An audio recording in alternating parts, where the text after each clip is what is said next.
साथीहरु तपाईहरुलाई चाहिँ कसलाई चाहिँ पेटमा चाहिँ 2 वर्षदेखि 3 वर्षदेखि कब्जियत छ केही गर्दा जाँदैन भन्नुहुन्छ भने एकै पटकमा जान्छ है यसले। यो चाहिँ सुपर स्टोमक क्लिनर हो है। यो सबै जडीबुटीबाट बनेको हुन्छ।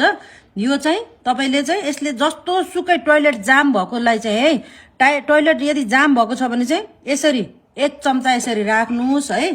अनि यसरी राख्ने है ठुलो चम्चाको 1 चम्चा अनि मस्तसँगले मनतातो गरेर पानी हाल्दिने यसरी हेर्नु है।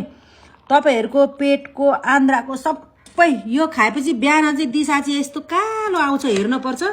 यस्तो मजाले पेट क्लियर गर्दिन्छ हैन। तपाईको ग्यास्ट्रिक पनि हटाइदिन्छ। पेट त तपाईलाई टोयलेट जाम भएको है यो टोयलेटको त्यो ढल खोले जतिकै गरेर खोल्दिन्छ। एकचोटी खाएर हेर्नुस् यसले चाहिँ 100% काम गर्छ।